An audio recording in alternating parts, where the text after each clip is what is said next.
Hello, everybody. Thank you for joining us today. I'm Brian Gallagher, Investor Relations Associate and Investment Analyst here at F Street. Really excited for our first deal launch of the year. We have an awesome acquisition opportunity right in our backyard here in Milwaukee, Wisconsin. Josh Lurie and myself are going to be diving into the deal, breaking it down, and really sharing why we're so enthusiastic about this first opportunity of the year. But yeah, Josh, if you want to introduce yourself real quick and say hello to the people. Yeah, thanks, Brian. Josh Lurie, principal here at F Street. Thank you, everyone, for taking time out of your busy day to join us today and talk a little bit about the first opportunity of the year that we're super excited about launching. Yeah, so let's just dive into it at a super high level. F Street Walker LLC. We would have done F Street Milwaukee LLC, but we own a lot of buildings in Milwaukee, so we have to get a little bit more specific. But the Walker call out here is for Walker's Point, or the Fifth Ward area where this building is. And that's really at a high level why we love this deal so much. We love the Walker's Point neighborhood. F Street actually owns a few other buildings in that neighborhood, and we really see this as an opportunity to continue buying real estate in one of Milwaukee's hottest and up-and-coming markets that we see a lot of positive movement in the last 5 to 10 years, but we see even more on the horizon. And also, cash flow speaks. And this deal has a lot of really good cash flow and a great single tenant user in the asset. But let's first start by diving into the area, Josh. If you want to break down Walker's Point a little bit more, what's been going on there, why we love the area before we dive into the specifics of this deal. Yeah, absolutely. So Walker's Point is a really unique and growing community situated, south of downtown Milwaukee, south of the Third Ward, which, as we all know, we've witnessed the Third Ward transform into a vibrant, walkable, desirable community with apartments and amenities and restaurants.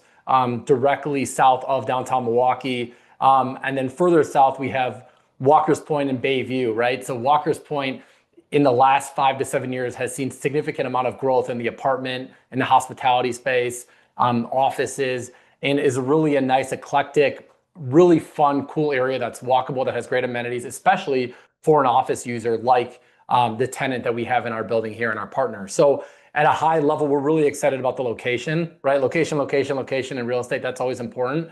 And similar to what happened in the Third Ward over the last 10 to 15, 20 years, Walker's Point is really situated and poised perfectly for that same setup, which is great connectability or walkability from Bayview further south to Fifth Ward, Third Ward, and then Milwaukee heading north. So really excited about the location here. Yeah, absolutely. So yeah, this is a commercial asset and some really large commercial investments that have been made in this area. There's two especially that I want to call out. One is the Right Height headquarters. Right Height built a brand new office campus for their employees. It spent over $115 million right on the river here in Walker's Point. And then the other is Komatsu Mining, who's had a large presence here in Milwaukee for quite some time. But for the longest amount of time, they were over by Miller Park, west of the city, or in Milwaukee, but west of downtown. And just recently, they moved that huge plant and they put it in this Walker's Point Harbor View area and spent over $250 million building out their campus. So seeing these corporate relocations into this area is something that we're really excited about because, Josh, you can talk to this, but the cost to have an office or have commercial space in this area is far lower than it might be in downtown. Definitely. Just kind of piggybacking on what you're saying, Brian, is in addition to the two that you mentioned, we also see Michael's with a significant investment, right? Mm-hmm. Zurn, a publicly traded company based in Milwaukee. Another significant company in Milwaukee that's a real player and right close to this investment. So in addition to the commercial investment, we're also seeing now the residential, new development, new construction, a little more affordable than living in the Third Ward and living downtown. And that's great access to younger folks or people that are seeking a more unique living environment, but still have the walkability to the Third Ward and downtown and Bayview with all the booming restaurants and everything like that. Yeah. Sorry, your question was? No, that was Okay. great. You answered it fully. Great. Let's move on. I want to dive into the tenant. So it's a single tenant opportunity. It's a triple net leased asset, or actually two assets because we have two buildings here. But the tenant here is Wannable. Wannable is a subscription service fashion business that was actually started right here in Milwaukee in 2012. They started with just 3 employees, and now they have hundreds of employees. I don't know too much about fashion. That's why I tag in my good buddy here, Josh, to talk a little bit about Wannable's business and why we're enthusiastic about what they've started and what they are going to continue to grow here. Yeah, definitely. So as Brian mentioned, entrepreneur started this business in Milwaukee and has grown this company significantly. It's an online retailer direct to consumer that curates clothing and fashion to their customers. There's other competitors in the space, such as Stitch Fix and other companies. Each one kind of has created its own niche in the market to position themselves to ultimately drive revenue. And right now, after being in business for about a decade, they're now close to $100 million in revenue and growing. So we're excited about not only the business and the trajectory of growth, but also the investment that the company has made in this building to call it their corporate headquarters, right? So when we look at a deal, we're looking at location, which we've covered. We're looking at underwriting the tenant and the credit of that tenant and the business as they're our sole source of income, right? As they're paying us rent monthly. It's a triple net lease. And then we're also looking at how do we get comfortable in the event, from a long-term perspective, if they grow out of this space or if they are no longer need this space for whatever reason, how do we reposition this asset? So let's talk a little bit about that, right? Mm-hmm. Now, we hope that they're going to be here forever. That would reduce any need for backfilling the space, but we always want to get comfortable with underwriting. What does this building look like if we ever have to reposition the space? How do we position it in the marketplace? So I think when we look at that as a company, right, to underwrite the risk effectively, we talk about the location. It's a great location. It's about 33,000 square feet, so not a huge space. Mm-hmm. And with all the activity going on that will continue over their 10-year lease, it's a great cover land play, right? It's a great location, the great real estate. That next user, it might be very viable for a large use of users that don't want to rent in a corporate tower downtown, right? Yeah. That want to create a different culture and environment for their workers and for their employees, which is what Wannable has done here, right? Mm-hmm. And additionally to that, so we're actually acquiring 2 buildings here. They're adjacent to each other on the same block. And one of the buildings is about 6,000 to 7,000 square feet. And then the other building is about 25,000 square feet. So you could lease those to one tenant, one company. You could have a smaller company take the smaller building, and a more medium-sized business take the larger building. And I really like what you said about culture and not being in a big corporate tower, yeah. Similar to our offices here at F Street, yeah. Which has been a very viable investment.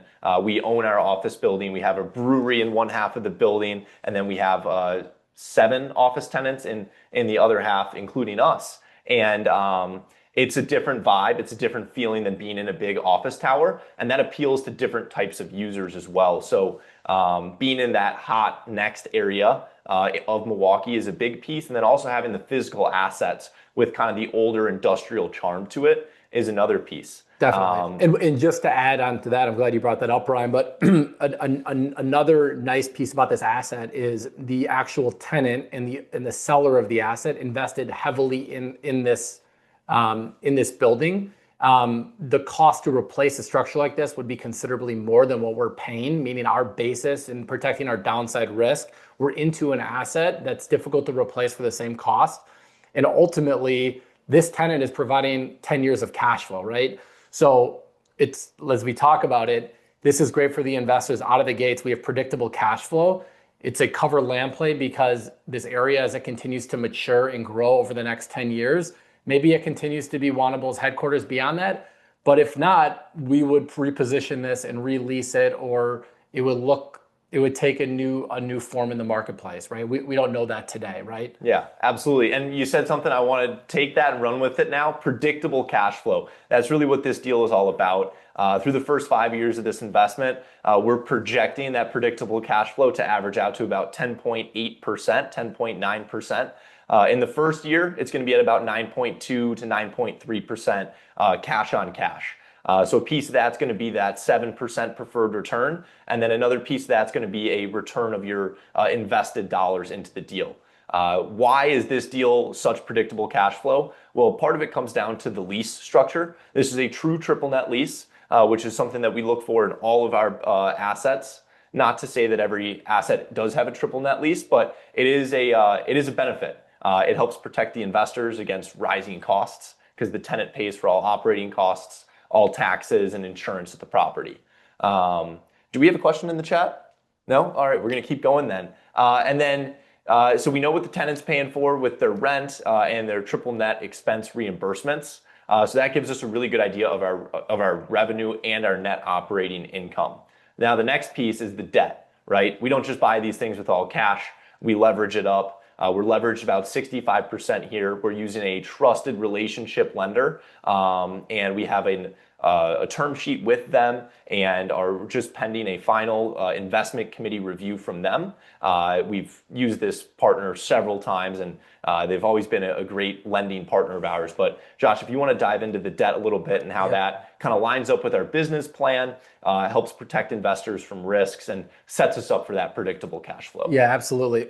So as Brian mentioned, the triple net lease reduces our exposure to expense volatility or increasing costs on the expense side as the tenant is paying for that. Now, on the second piece of it, the debt financing, we shop this around or negotiate with several different lenders to get best-in-class pricing for the investment and for our investors. So on the debt side, we've got a great trusted partner, as Brian said. We have 5-year fixed interest rate, which in addition, as we kind of talked about locking in the expenses, now we've locked in our cash flow based on our lease terms and our contract with the tenant and predictable debt terms on a 5-year fixed money, knowing that in 4 to 5 years, we're going to be starting to plan that refinance to look at that next phase of, we have 10 years of lease term, we only have 5-year money. We know we're going to have an inevitable or an eventual refinance with the existing lender, or maybe we take it to a new lender as we evaluate capital markets at that time. And we don't know, we don't have the crystal ball. We don't know exactly what that next phase of financing is going to be in 5 years. But for the first 5 years, call it high fives, 5.75. We're as Brian mentioned, we're getting approval and final loan committee in the next week or two. But it's shaping up to look really attractive on the debt side with a great local partner and predictable cash flow, as Brian mentioned as well, over 10% over the first 5 years of the lease term. Yeah, so really, we do have a question in the chat now.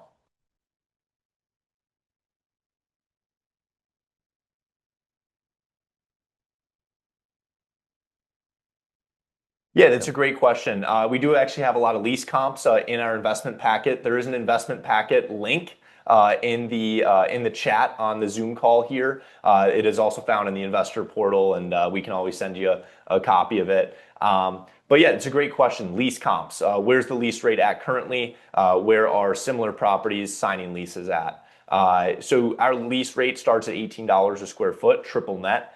We see a lot of comps in this area, call it between $16 and $20 a foot. So we're right in that competitive set. And an important differentiator to make here is there are, a competitive set with that $16 to $20 per square foot lease rate. But if you go downtown, you go to a tower, there's tenants paying $25, $30, $35 a square foot, and they have really expensive tenant build-out costs, which is a hidden cost in these leases. This is a great space. It wouldn't need a lot of tenant build-out costs necessary to backfill that tenant or to backfill that space with a new tenant. So we feel really comfortable with where the lease rate is at and that in relation to the quality of the assets that we're buying. Yeah, I think that's always a subjective, and we do a good job of pulling comps in the market, which we've done, and we feel we're right within reason of where the market is. However, there's a lot of specific or high quality finishes here, and they've really invested a lot in the building. So that lease rate is also reflective of that as well in those specialty improvements. Yep, and I just found out we do have the ability to share our screen here. So if you look at your screen here, I show specific Walker's Point comps, third ward comps as well, and then also downtown leasing comps. So, and that's not shown in here is like the true Class A downtown comps, because those aren't really as comparable. But they are out there, happy to provide them. We do have that data as well. But yeah, if anyone else has any questions as we go along here, I know we're going over a lot of information. I know I'm enthusiastic about this, and I can ramble on a little bit, and Josh as well. So if anyone ever has any questions, you can raise your hand in the chat, and we'll make sure we get to that promptly. But let's move forward. I just want to touch back on the cash flow. It's really why we love this deal. Cash flow, cash flow, cash flow for the investors. Because that is why we invest. So, like I said earlier, in the first year, we're going to be at about 9.3% cash on cash back to the investors. And then that's going to grow each and every year as we hit those 3% annual escalators within the lease. In year 5 here, you're seeing a refinance event. So it's a larger than expected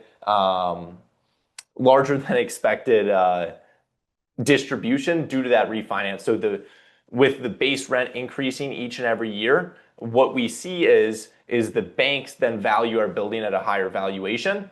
And then we're able to refinance and capture some of that increase in value and send that back to the investors to accelerate the amount of cash flow that you're receiving. So that's really our strategy with this over the next 4 to 6 years, is optimize our debt by capturing that increase in value. Yep. Let's talk a little bit about due diligence, right? Where we are in the process. We do have a due diligence date. We always, on every single real estate transaction, do customary diligence, phase 1, PCA, property condition assessment, site visits, tours, meeting with the tenant, survey, appraisal, which is a bank requirement to ensure that we're getting approval for our loan. So all of these items in a typical transaction, no different than the one at stake here. We are comfortable at this point, which is why we're releasing it to our equity investors and why we're excited about the deal. If there are any red flags during diligence, we like to ensure that we're dotting our I's and crossing our T's before bringing it to the market, which is you, the investors. So all of these items we feel really good about overall. We've checked the boxes. We're just waiting for final loan approval, as we mentioned, on the debt financing side. But other than that, the last step is bringing equity investors into the transaction and closing on the deal, which we're scheduled for in February. Yep. Yeah, so great to bring that up. So quick timeline of this deal. So we're launching it today, January 15th. In just over 1 month, we'll be essentially requesting all funds be submitted by February 18th, and then with an expected closing date of February 25th. We like to have that few business day buffer to make sure we have all the dollars in and then ready to send that to the title company for closing. The first distribution for this deal will be March 31st, end of March, and then we'll continue monthly thereafter. So yeah, really excited about that. We're pretty firm on that timeline right now. And we do have one question in the chat.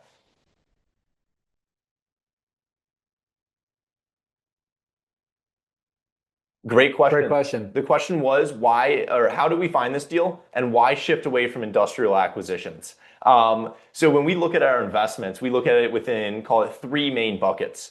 Industrial acquisitions is one, and I wouldn't say we've shifted away from that. There's a lot in the hopper and that will be coming soon. The other is multifamily developments. And then the third is opportunistic. The opportunistic deals, these are the fun ones because we're not necessarily looking for them. They almost come looking for us. We have a lot of partners in our market here in Milwaukee, especially, that they might see something that say, hey, I think you guys are going to like the risk and return profile of this. And that's what happened here. Yeah, I think that's spot on. We always like to maintain, call it 5 to 20% of our bucket each year for opportunistic endeavors. This one intrigues us, as we talked about earlier on the roundtable. Just based on location, the cash flow, it's a covered land play, but we have great cash flow for a guaranteed 10 years per the lease. So there's a lot of elements we love about this deal from a long-term perspective. We look at this as a longer-term hold.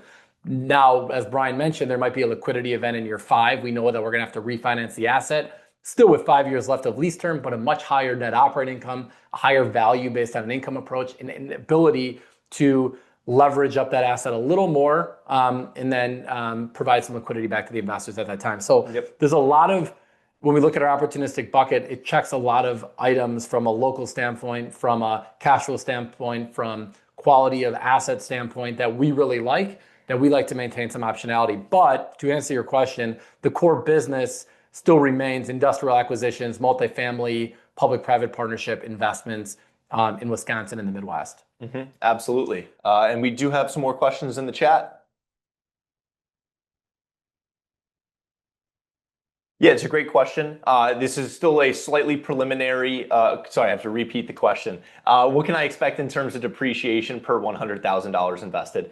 Still slightly preliminary. We have gotten our cost segregation firm engaged in this, but still waiting for the final number. Early estimates are between $20,000 and $30,000 per $100,000 invested for your 2026 K1.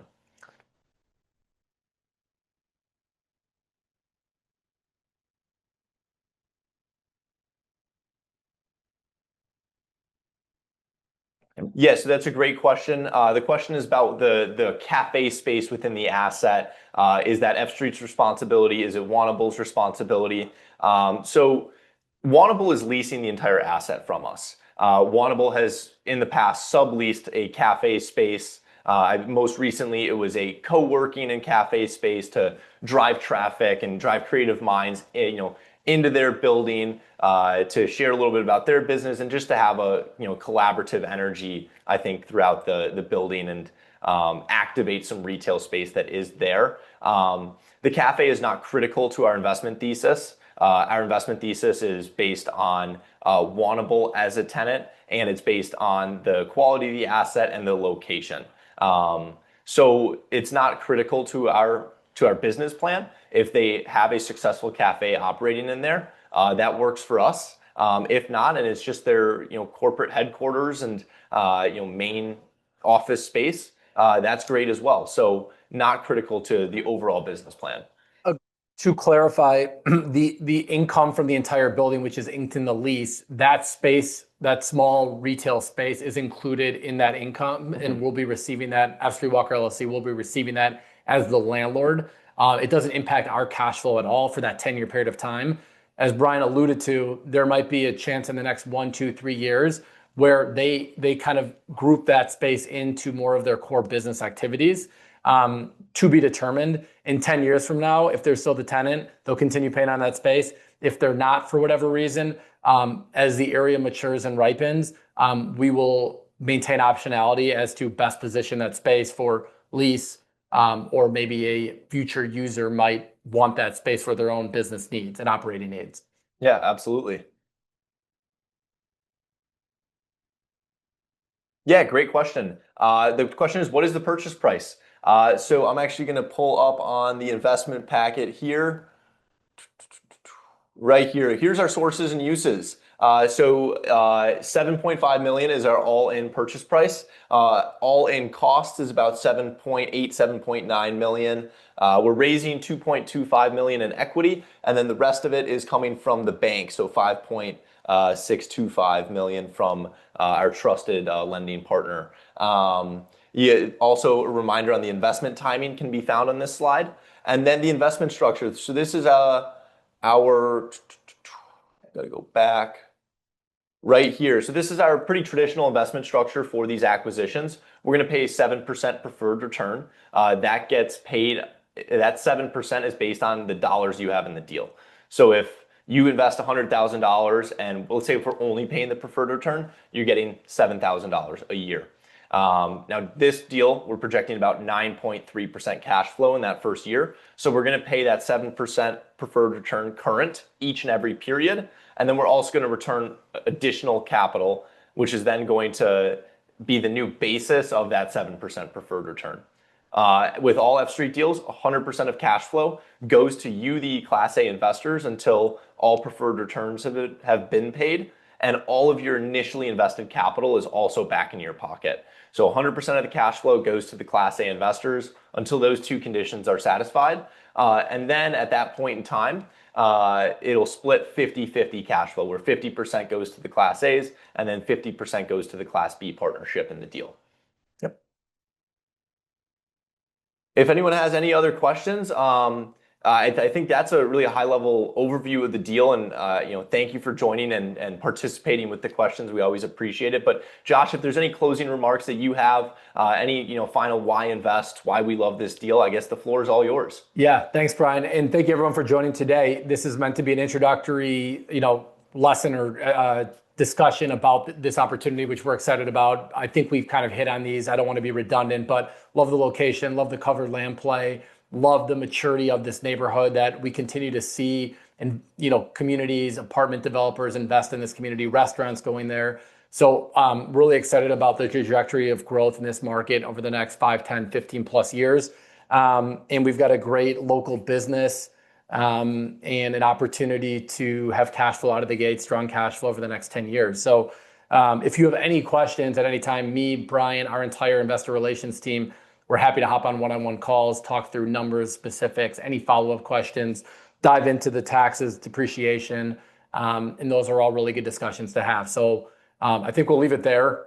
Yeah. Thank you all for your time. Yeah, we're going to stick around for just another minute or two here. If any other questions come in, you can toss them in the chat and we'll make sure we address them. But other than that, we really appreciate everyone's time this Thursday late morning. And we hope to see you guys throughout the year at different F Street events. And other than that, hope all is well. Thank you. Thank you, everybody.